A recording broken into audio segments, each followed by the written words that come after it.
안녕하세요. 언제나 내 곁에 과학의 히어로 오준석입니다. 자, 쌤이 준비한 캐스트, 바로 우리 예비고1 친구들이 곧 넘어올 겨울방학을 대비해서 공부를 어떻게 해야 되는지, 그리고 쌤이 강의하는 개정화학하고 개정지구과학은 어떤 식으로 공부를 해야 학기 중에 조금 더 수월할지에 대한 그런 학습법을 전체적으로 다루는 캐스트를 준비하게 되었습니다. 자, 우리 친구들 곧 겨울방학이 다가올 건데요. 이 겨울방학 굉장히 중요합니다. 그 이유가 뭐냐면 여러분들이 이 겨울방학이 굉장히 길다라는 걸 알고 있을 거고요. 그 긴 기간 동안 여러분들이 공부에 해이해지지 않고 제대로 준비해야 학기 중에 조금 더 수월하게 공부를 할 수 있고 성적을 올릴 수가 있겠습니다. 그래서 우리 겨울방학이라는 건 과탐의 기초 체력을 다지는 핵심 시기다라고 쌤이 얘기를 드리고 싶고요. 물론 과학뿐만 아니라 다른 과목들도 마찬가지로 겨울방학 때 그 핵심 기초를 다져주는 시기를 가지셔야 되겠습니다. 자, 그리고 두 번째로요. 우리 이제 공부하는 그 학습 습관을 매일매일 하는 습관으로 어느 정도 길러두셔야 여러분들이 학기 중으로 넘어갔을 때 꾸준하게 공부를 할 수 있고요. 그리고 성적이 점점 오를 겁니다. 그래서 그거에 대한 발판을 마련해주는 시기다라고 봐주시면 되겠습니다. 자, 그래서 이 겨울방학이라는 건 다시 한번 얘기 드리지만 여러분들이 기초를 제대로 채울 수 있는 마지막 골든타임이다 라고 봐주시면 될 것 같고요. 우리 고등학교 2학년으로 올라갔을 때 과목이 어떤 식으로 변하는지 조금 알아두고 넘어가는 것이 좋을 것 같은데, 일단 우리 예비고2 친구들이 배우게 되는 개정교육과정, 특히 과탐의 경우 난이도가 많이 상승합니다. 이 난이도가 상승한다라는 건 어려운 내용이 막 들어왔다라기보다는 우리 이제 1년 커리 동안 배웠던 내용들을 한 학기 동안 압축해서 이제 배우게 됩니다. 물론 어느 부분은 빠지고 새로운 부분이 들어오긴 했으나 그 내용이 크게 변하진 않았고요. 학습량이 1년짜리를 한 학기에 하다 보니까 부담이 조금 늘어났을 뿐이다 라고만 알아두시면 되겠습니다. 그래서 난이도가 조금 높아진 느낌이 들 거고요. 그리고 우리 친구들이 고등학교 1학년 때 공부했던 거에 비해서 2학년 때의 그 과목의 난이도가 높다 보니까 조금만 아는 상태로 문제를 풀거나 시험을 보게 되면 안 풀리고 점수가 잘 안 나올 겁니다. 그래서 그런 부분을 여러분들이 잘 다져주셔야 되겠고요. 그리고 고1 때에 비해서 과목 수가 증가를 해요. 우리 과학탐구 같은 경우만 해도 원래는 통합과학 딱 한 과목만 가지고 배웠는데 이제는 물리화학, 생명과학, 지구과학 4과목 중에서 적게는 2개 또는 3개, 우리 과학중점 친구들 같은 경우는 4개를 배우게 되죠. 그래서 과목 수가 조금 더 많아졌다. 그래서 학습량이 좀 부담이 될 거다라고 알아두시는 것이 좋겠습니다. 자, 그럼 이제 우리 예비고2 겨울방학 어떤 식으로 공부를 해야 되는지 그 학습 전략을 쌤이 좀 설명을 드리려고 하는데요. 일단 첫 번째로요, 우리 친구들 겨울방학 때 공부를 하다 보면 이제 수학이 약한 친구들은 수학에만 집중을 해요. 또 영어가 약한 친구들은 영어에만 집중을 합니다. 그러다 보니 한 과목만 몰아서 하는 그런 습관이 생기게 되고요. 그러다 보면 우리 겨울방학이 끝났을 때 수학은 어느 정도 완성이 되어 있을 수 있어도 다른 과목에 대한 완성이 아예 되어 있지 않습니다. 그렇게 되면 학기 중에 수학뿐만 아니라 다른 과목도 공부해야 되는데 다른 과목들은 처음부터 공부해야 돼서 그 공부량이 어마무시하게 늘어날 거예요.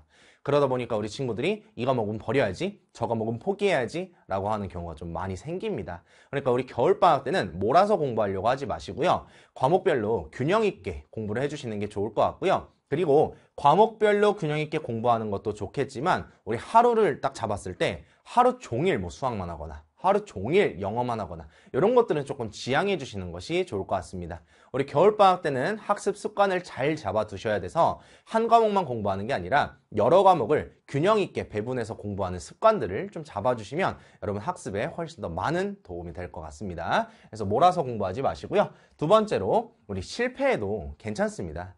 우리 친구들이 겨울방학 때 이제 뭐 윈터 특강이나 아니면 학원을 다니고 아니면 인터넷 강의로 수강을 하면서 원래 이제 본인이 공부했던 것보다 훨씬 더 많은 계획을 세워요. 그리고 계획이 정말 방대하게 세워집니다. 근데 우리 친구들이 그만큼 공부를 했다면 견딜 수 있겠는데 그만큼 공부를 하지 못했었기 때문에 또는 과목 수가 늘어났기 때문에 갑자기 공부량이 확 늘어나면서 부담이 생겨요. 그러다 보면 우리 친구들이 계획한 거를 제대로 실천을 할 수가 없게 되는 경우가 많이 생깁니다. 근데 계획이라는 게 우리가 공부를 체계적으로 하기 위해서 잡는 거지 무조건 전부 다 실행시켜라 라고 강요가 되어 있는 건 아니에요. 어느 정도 계획을 해놓고 그 계획을 따라갈 수 있는 연습만 하시면 여러분들의 공부량이나 그 계획 습관이 점점 오를 거기 때문에 처음에 계획을 무작정 잡았더라도 실패해도 여러분들이 계속 발전해 나가면 된다라는 마음가짐을 가지고 계속 연습을 해주시면 좋을 것 같습니다. 그래 실패해도 괜찮고요. 우리 다시 일어나면 되는 거니까 계획을 잡아가면서 공부를 하는 게 좋을 것 같아요. 그리고 못한 날보다 우리 한 날에 조금 더 집중을 해가지고 공부를 하시고요. 못한 날이 조금 많으면 좌절을 하게 되거든요. 근데 그거 신경 쓰지 마시고 한 날만 좀 우리가 체크를 하면서 못한 날이 조금 많다? 아, 그럼 한 날을 조금 늘려야 되겠구나 라고 계속 보완을 해주시면 좋을 것 같습니다. 자, 그리고 세 번째로요. 우리 친구들 페이스 조절을 해주시면 좋을 것 같아요. 이 페이스 조절을 하라는 게 초반에 막 너무 달리지 말았으면 좋겠습니다. 초반에 너무 달리게 되면 뒤로 갈수록 이제 점점 처지게 되고요. 그리고 점점 지쳐서 나중에 겨울방학 끝날 때쯤에는 우리 친구들이 거의 다 손을 놓은 채로 학기를 시작하게 됩니다. 그러다 보면 처음에 공부량이 거의 전부기 때문에 학기에 딱 들어갔을 때, 학기가 시작되었을 때 여러분들이 거의 노베이스로, 제로 베이스로 다시 시작하는 경우가 좀 생기게 됩니다. 그러니까 처음부터 달리려고 하지 마시고 찬찬히 이제 점점 올라간다라고 계획을 하시는 게 좋고요. 겨울방학 때 제발 밤 좀 새지 마세요. 우리 친구들 밤을 너무 많이 새는데 겨울방학 때 밤 새면서 공부하면 건강 패턴도 다 무너지고 여러분들의 그 수면 패턴이라는 게 싹 다 그냥 없어집니다. 그러다 보면 학기로 딱 갔을 때 아침에 일찍 일어나서 학교 가야 돼. 학교 끝나면 이제 학원 가야 돼. 학원 끝나면 이제 또 자습실 가서 공부해야 돼. 하루 종일 자고 있을 거예요. 그러니까 겨울방학 때는 밤새지 마시고 어느 정도의 숙면은 하시면서 공부를 하시는 게 좋을 것 같습니다. 그래서 적당한 휴식이 필요하긴 한데 쌤이 적당한 휴식을 하라 했다고 오늘 하루 공부하고 한 5일 동안 놀러 가고 막 놀고 있고 이러면 절대 안 됩니다. 적당한 휴식이라는 건 한 4일에서 5일 정도를 공부했다면 한 하루 정도는 놀 수 있다. 이 정도의 시간 간격을 그 구분을 해가지고 여러분들이 공부를 해주시면 좋을 것 같아요. 그리고 네 번째로요. 우리 완벽보다는 꾸준한 학습에 대한 토대를 마련하시는 게 좋을 것 같습니다. 너무 완벽하려고 하지 마시고요. 우리가 이제 차차 발전해가는 과정이다라고 생각을 하시고 공부를 하시면 좋을 것 같아요. 그리고 우리 공부를 잘하는 친구들이 주변에 무조건 있을 거고요. 조금 이제 공부가 더딘 친구들 아니면 중학교 때나 고등학교 1학년 때 공부를 조금 놓았던 친구들이 있을 겁니다. 근데 그런 친구들 같은 경우에는 그 전에 공부했던 양이 조금은 적기 때문에 우리 겨울방학 때 학습을 하는 경우 다른 친구들에 비해서 조금은 처질 수 있어요. 근데 이거를 본인들이 스스로 받아들이지 않고 다른 공부 잘하는 친구들하고만 비교를 하게 되면 아, 얘는 원래 잘하던 애야. 나는 원래 못하던 애니까 나는 해도 안 돼 라고 좌절을 하게 됩니다. 그러니까 그렇게 생각을 하지 마시고 절대 공부 잘하는 친구들이랑 비교하면서 가지 마세요. 여러분들의 맞게끔 공부를 해주시면 되겠고요. 여러분들이 조금 부족했다면 그 부분을 보완해서 조금 더 나아가자라는 생각을 가지고 겨울방학을 보내시는 게 여러분들한테 훨씬 더 많은 도움이 될 겁니다. 그리고 그렇게 꾸준히 가다 보면요. 어느 순간 공부 잘하는 친구들을 따라잡을 수 있고요. 어느 순간에는 또 그 친구들을 넘어설 수도 있어요. 그러니까 처음에만 좀 힘들 뿐이지 습관만 잘 잡아놓으면 여러분 충분히 할 수 있습니다. 그러니까 꼭 조급해하지 마시고 주변 친구들하고 비교하지 말고 공부하시면 좋을 것 같습니다. 자, 그리고요. 다섯 번째는 쌤이 좀 권장드리고 싶은 방법인데 학습 플래너를 작성해 보시면 어떨까 싶습니다. 자, 근데 이 학습 플래너를 쌤이 작성하라고 하면 우리 친구들이 어떤 식으로 이제 학습 플래너를 작성을 하냐면 뭐 이제 예를 들어 겨울방학 첫날에 나는 국영수, 과탐 4과목을 전부 다 할 거야 해가지고 방대하게 계획을 세워버려요. 그리고 나서 이제 하루를 딱 보내고 나서 그 계획했던 거를 이제 다시 한번 돌아보면 체크 표시된 게 별로 없을 겁니다. 왜 그러냐? 본인들의 그 맞지 않게, 본인들의 그 능력에 맞지 않게, 현재 능력에 맞지 않게 너무 많은 양을 계획을 해버린 거거든요. 그렇게 너무 무리하게 계획을 짜지 마시고 적당한 수준 내에서 플래너를 작성해 주시는 게 좋겠고요. 그리고 특히 플래너에 꾸미지 마세요. 그 꾸미는 거에 집중을 하지 말란 얘기입니다. 뭐 꾸미는 거 할 수 있어요. 할 수 있는데 플래너를 너무 예쁘게 꾸미려고 막 플래너에다가 스티커 붙이고 막 형광펜에다가 막 삼색 볼펜에다가 막 뭐였더라? 그 반짝거리는 것까지 막 붙이고 하는 친구들이 있어요. 근데 그거 만드는 시간에 공부를 좀 더 하십시오. 그게 훨씬 더 여러분들한테 도움이 될 겁니다. 그리고 플래너는 여러분들이 공부하는 걸 확인하기 위한 과정이지 남한테 보여주고 막 이쁘게 만들고 이럴 목적은 아니죠. 그러니까 너무 이쁘게 꾸미려고 하지 마시고 적당하게만 꾸며라 라는 거예요. 그래서 쌤이 요거를 한번 예시로 들어주기 위해서 쌤 수강생들 중에서 플래너를 좀 잘 썼던 친구들의 그 플래너들을 좀 갖고 와봤는데 첫 번째 같은 경우는 이제 패드로 플래너를 작성한 친구들이에요. 그래서 여기에 줄로 쓸 수 있는 내용, 칸이 굉장히 많은데 이 무조건 다 채워야 되는 거 아닙니다. 다 채우지 않아도 되고요. 이런 식으로 한 6개에서 7개 정도만 채워도 충분하고요. 본인이 할 수 있는 양만큼만 이렇게 적어주는 거예요. 그리고 옆에는 이제 내가 몇 시부터 몇 시까지는 어떤 과목을 공부할 거야. 그 과목별로 색깔만 이렇게 구분해서 체크하는 것도 나쁘지 않습니다. 요 정도까지는 괜찮아요. 근데 이제 패드에다가 플래너를 작성하기 좀 힘든 친구들이나 아니면 나는 수기로 쓰는 게 더 좋아 라는 친구들은 이렇게 쓰지 않고 이렇게 써도 괜찮습니다. 그래서 월별 플래너를 가지고 내가 오늘은 뭘 할 거야 라고 그냥 무슨 과목을 할 건지 그리고 몇 페이지까지 또는 어떤 단원을 할 건지 또는 인강 같은 경우는 몇 강을 볼 건지 정도만 적어 놓으시고 했다면 이렇게 찍찍 그어도 괜찮아요.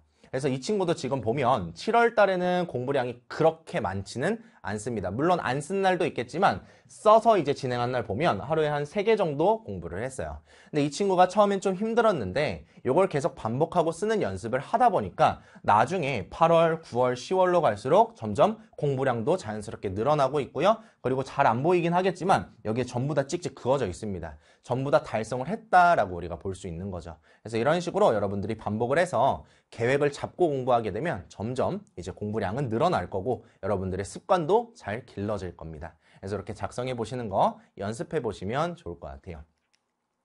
자, 그래서 다시 한번 강조드리지만 우리 공부는요, 속도를 겨루는 경주가 아니죠. 단거리 경주가 아니라 우리 마라톤, 장거리 여정이기 때문에 처음부터 너무 완벽하게 하려고 하지 마시고 처음부터 스퍼트를 내서 달려가려고 하지 않으셨으면 좋겠습니다. 이렇게 얘기 드리면서 이제 두 번째로 쌤이 계정화학은 어떻게 공부해야 되는지 한번 알려드리도록 하겠습니다. 화학 먼저 얘기를 하고요. 그리고 지구과학 얘기 드릴 건데 화학이랑 지구과학의 그 공부 방법이 조금은 다릅니다. 그래서 구분해서 들어주시면 좋을 것 같아요. 자, 첫 번째로 화학 공부법입니다. 자, 우리 화학은요, 일단 첫 번째로 개념 이해가 곧 전부다 라고 얘기를 드리고 싶어요. 왜 그러냐면 화학의 그 용어가 굉장히 많이 나오고요. 그 화학에서의 반응에 대한 원리들이 나올 텐데 그거를 정확하게 이해를 하지 않고 암기식으로 외워버리고 이제 넘어가게 되면 정확하게 이해를 못했기 때문에 문제풀이에서 오답률이 발생할 확률이 매우 높아집니다. 그래서 이런 경우에는 개념을 정확하게 이해하고 문제를 푸는 사람과 대충 알고 공식만 외워가지고 문제를 푸는 사람들의 그 차이가 극명하게 갈릴 거고요. 이게 학교 내신에서도 반영이 될 겁니다. 그렇기 때문에 처음에는 화학 같은 경우는 개념 이해를 정확하게 해주시는 게 좋겠고요. 개념 이해를 정확하게 하지 않았을 때는 그리고 개념이 조금 빵꾸가 나 있을 때는 다음과 같은 이제 얘기가 들립니다. 쌤 아는 것 같은데 문제를 보면 안 풀려요. 개념을 정확하게 이해를 못해서 그래요. 그리고 두 번째, 쌤 공식 알려주셔가지고 공식을 외웠는데 이 공식으로 정확하게 다 안 풀리는데요. 개념을 정확하게 이해하지 못해서 그렇습니다. 개념을 이해를 해야 공식을 적용시킬 수 있는 그 유형이 보이고 어떤 유형이냐에 따라서 적용할 수 있는 공식이 달라진다라는 게 눈에 보입니다. 그런 거고요. 그리고 문제 자체를 이해하지 못하겠어요. 요거는 우리 친구들이 개념을 아예 모르는 거예요. 그래서 어떤 반응이 일어나는지, 여기서 어떤 반응이 일어나서 어떤 결과가 생성이 되는지 그 원리 자체를 이해 못했기 때문에 문제가 이해가 안 되는 겁니다. 그렇기 때문에 다시 한번 강조하지만 화학은 개념 이해를 좀 해주시면 좋겠다. 그래서 겨울방학 때는 개념 이해를 목표로 먼저 잡아주시는 게 좋을 것 같고요. 어느 정도의 개념을 이해를 했다면 거기서 끝내는 것이 아니라 두 번째로 개념하고 개념을 이제 연결을 해보시고요. 그리고 이제 선생님들께서 공식들을 알려주실 거고 문제풀이 스킬들을 알려주실 텐데 단순하게 외우려고 하지 마시고 그런 공식이나 스킬이 어떻게 만들어졌고 어떻게 적용이 된 건지 그런 과정들을 이해하면서 적용해 보려고 하시는 게 여러분들한테 훨씬 더 많은 도움이 될 겁니다. 그래서 단원별로 연계성도 있으니까요. 연결지어서 여러분들이 학습을 하시는 게 좋겠고요. 요 화학이 개정이 되면서 아마 한 번쯤을 들어봤을 1단원 양적 관계 있죠. 그 양적 관계가 이제 여러분 개정 과정에서는 1단원, 3단원, 4단원에서 이제 다 나오게 됩니다. 그래서 연계성이 매우 높게 구성이 되어 있어요. 그래서 1단원에 대한 내용들을 정확하게 이해하고 가시는 게 뒷단원으로 갈수록 조금은 더 수월해질 겁니다. 알겠죠? 그렇게 이해하시면 되겠고요.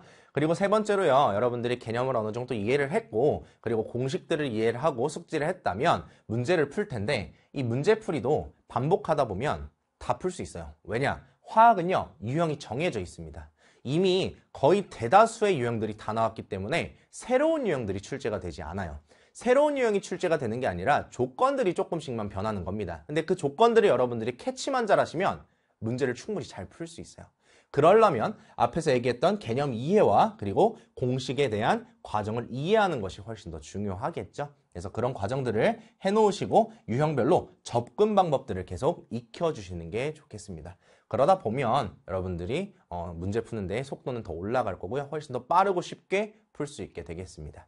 그리고 정석풀이를 아예 쓰지 말라는 안 될 것 같고요. 정석풀이를 일단 한 번쯤은 접해보시고 정석풀이가 어느 정도 이해가 됐다면 그 다음부터는 약간 스킬적인 면들을 적용을 시켜보면서 연습을 해서 다른 방법으로 한번 풀어보는 것도 여러분들한테 도움이 될 것 같아요. 결국에 화학은 시험에서 시간 단축이 목표거든요.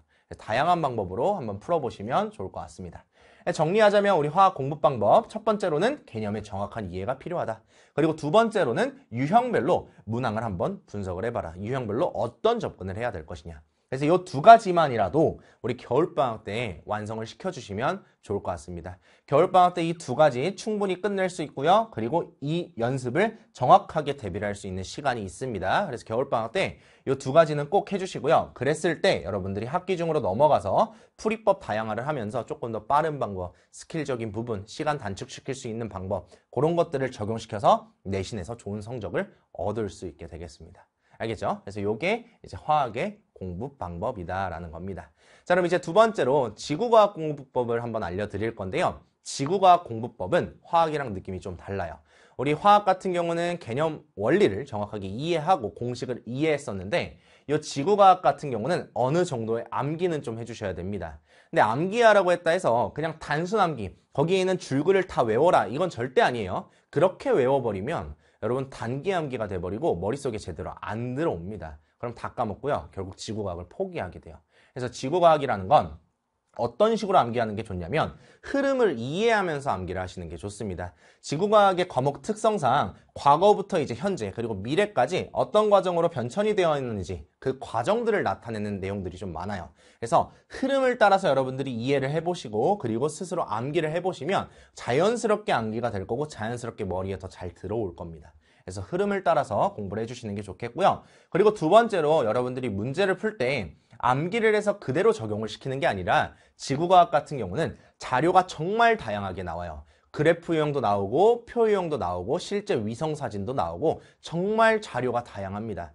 그 자료별로 어떤 식으로 해석을 해야 되고 그 자료에서 내가 어떤 조건을 캐치해내야 되는지 그 자료 해석 연습을 방학 동안 해주시면 좋을 것 같습니다. 근데 이렇게 하지 않았을 경우에는 다음과 같은 얘기가 나오죠. 선생님 외울 게 너무 많은데요? 저 못해요. 외울 거 이거 말이 안 돼요. 이런 얘기도 하고요. 그리고 두 번째, 외웠는데 문제가 안 풀려요. 사진이랑 그래프랑 너무 많고 이게 해석이 안 됩니다. 자료 해석을 못해서 그러는 거예요. 알겠죠? 그래서 개념 이해를 흐름대로 하시고 해석하는 연습을 길러줘라 라는 겁니다. 똑같은 얘기긴 한데 흐름을 잡아서 공부해 주시면 좋을 것 같고요. 원인, 과정, 결과의 구조로 여러분들이 이해를 하면서 공부를 하시고 그리고 본인 스타일대로 흐름을 따라서 정리를 해보시는 게 좋을 것 같아요. 이 정리라는 건 그대로 줄글을 베껴 써라가 아니라 여러분들이 그 과정을 들었다면 한번 이제 빈 백지에다가 내가 이런 식으로 과정이 일어나는 거구나, 이런 과정이구나 흐름대로 따라서 적어주시는 게 여러분 머릿속에 훨씬 더 잘 남을 거예요. 그래서 이것도 말로만 하면 이해가 잘 안 될 것 같아서 쌤이 수업하는 거랑 그리고 쌤 수강생이 실제로 백지로 이렇게 정리했던 거를 한번 보여주도록 하겠습니다. 일단은 흐름대로 이제 외워야 되는 경우에는 쌤도 마찬가지로 칠판 한 페이지에다가 전부 다 흐름대로 적어줍니다. 첫 번째 어떤 과정이 일어났고 그 다음에 어떤 과정이 발생했고 그래서 어떤 결과가 나왔고 이런 흐름대로 싹 정리를 해주는 거고요. 우리 친구들도 쌤이랑 수업을 듣게 된다면 이런 과정에서는 흐름대로 따라오시면 될 것 같습니다. 그래서 이렇게 한번 적어주고요. 시간이 된다면 이제 백지 같은 데다가 여러분들이 여러분 스타일대로 한번 정리를 해주시는 게 좋은데 어떤 식으로 정리를 했냐면 쌤 수강생 같은 경우에 이렇게 빈 페이지에다가 알려준 내용들을 본인이 스스로 이렇게 정리를 해서 본인이 알아보기 쉽게 만들어 놨습니다. 그러면 사실상 이렇게 한 페이지만 봐도 앞에 있는 내용 전부가 다 적용이 되어 있는 거죠. 그래서 앞에 있는 내용 글들을 굳이 안 읽더라도 우리 뒤에 있는 이 흐름만 정확하게 이해를 해주고 이것만 보게 되면 머릿속에 다 들어올 거니까 여러분들이 훨씬 더 지구과학이 재밌어질 거고 할만해질 겁니다. 그리고 외우기도 좀 쉬워져요. 알겠죠? 그래서 이렇게 흐름대로 여러분들이 잡아주시는 게 좋을 것 같습니다. 자, 그리고 세 번째로 그래프랑요, 사진 해석 능력을 좀 많이 기르셔야 돼요. 그래서 이거는 방학 때 같이 해주시면 좋을 것 같고요. 우리 이제 개정이 되고 나서 자료 해석에 대한 그 능력을 요구하는 게 굉장히 많아졌어요. 자료가 정말 다양하기 때문에 많은 자료들을 여러분들이 보면서 여기서 어떤 조건이 나오는구나, 어떤 걸 캐치해야 되는구나, 그런 해석 능력을 계속 기르려고 연습해 보시는 것이 좋겠습니다. 그래서 그렇게 공부하다 보면 여러분 점수는 점점 오를 거고요. 정리해보면은 지구과학 같은 경우에는 흐름을 따라가라. 흐름을 따라가서 개념의 정확한 이해를 하고 어느 정도 암기는 해야 되겠다. 하지만 단순 암기는 아니다라는 거고요. 어느 정도 이해와 암기를 했다면 그래프나 사진 등의 자료를 해석하는 연습들을 많이 해주시는 게 좋겠다라는 겁니다. 지구과학도 마찬가지로 위에 있는 두 개의 내용을 겨울방학 때 어느 정도 끝내주시면 좋겠고요. 충분히 끝낼 수 있고요. 이걸 어느 정도 했다면 이제 학기 중에는 지구과학은 거의 공부할 게 없어집니다. 여기까지 했다면 이제 문제를 많이 풀어보면 되겠고요. 그래프 해석한 거랑 사진 해석한 거를 많이 연습을 했으니까 문제를 풀면서 이제 보완을 하면 되겠고, 내신이기 때문에 지엽적으로 이제 학교에서 설명해주는 개념들이 있을 거예요. 그것만 추가적으로 공부를 하시면 지구과학 성적은 곧잘 나옵니다. 알겠죠? 그래서 방학 때 어느 정도 만들어 주시는 게 좋을 것 같아요. 그래서 이렇게 해가지고 우리 화학이랑 지구과학 공부법을 알려드렸습니다. 정리해보면 화학 같은 경우는 처음에 개념을 이해를 하고 공식의 원리를 이해를 하고 그리고 많은 유형별로 풀이를 분석을 해봐라 라고 했었고요. 지구과학 같은 경우에는 개념을 이해를 하되 흐름대로 따라가면서 이해를 하고 한번 정리를 하는 것이 좋겠다. 그리고 그래프나 사진 같은 해석 능력을 많이 기를 수 있도록 연습을 해라 라고 얘기를 드렸습니다. 그래서 이거 꼭 명심하면서 겨울방학 잘 보내시면 좋을 것 같아요. 그래서 우리 예비고2 친구들이 겨울방학을 보내는 마음가짐 다시 한번 정리 드리고 마무리하려고 하는데, 일단 첫 번째로요, 모든 걸 다 끝내려고 하지 마시고요. 방학 기간 동안에는 기초 토대를 철저히 다져놓는다 라고 생각하시면 되겠고요. 두 번째로 남들이랑 비교하면 된다 안 된다? 안 된다라는 거, 본인 스스로 본인의 페이스대로 따라가시는 게 좋다라는 겁니다. 그리고 세 번째, 여러분들이 문제를 풀거나 개념을 공부하다 보면 모르는 게 생길 거고요. 이해가 안 되는 게 있을 겁니다. 넘어가려고 하지 마세요. 끝까지 잡아두시면서 이해를 하려고 해야 되고, 그게 본인들의 약점이 될 수도 있거든요. 그 약점들을 드러내면서 그 약점을 이제 없애주셔야 됩니다. 근데 이제 많은 친구들이 문제를 풀다가 모르는 게 있으면 넘어가고 질문을 안 하고 그냥 그대로 가버리니까 나중에 그 문제가 또 나오면 나 어차피 못 풀어 라고 이제 숨겨버리거든요. 그러시면 안 돼요. 방학 때는 최대한 그런 약점들을 드러내면서 보완하셔야 되겠습니다. 자, 그리고 네 번째, 겨울방학 때 공부를 하는 게 우리가 당장의 시험을 보는 게 아니죠. 3월에 있을 그리고 4월에 있을 시험을 준비하는 거니까 당장의 성과에 너무 기대를 하지 마시고 차차 준비를 해서 학기 중의 시험에서 성과를 발휘한다라고 생각을 해두시면 될 것 같습니다. 차근차근 올라가시면 여러분 충분히 할 수 있습니다. 쌤은 그렇게 믿고 있고요. 지금까지 친구들도 그렇게 해왔을 때 좋은 결과가 나왔습니다. 그래서 이렇게 알아두시면 되겠고요. 여기까지 해가지고 쌤이 준비한 예비-고2 겨울방학 과탐학습법 그리고 겨울방학을 보내는 방법에 대해서 전달 드렸습니다. 그래서 우리 친구들 추운 겨울방학 기간 동안 알찬 방학이 될 수 있도록 준비를 하셔가지고 지내셨으면 좋겠고요. 여러분들의 알찬 겨울방학이 될 수 있도록 쌤도 열심히 강의하고 질문 받아주고 그리고 지내고 있겠습니다. 여러분들의 성적이 오르는 그날까지 과학의 히어로 준석쌤이 항상 함께 하겠습니다. 감사합니다.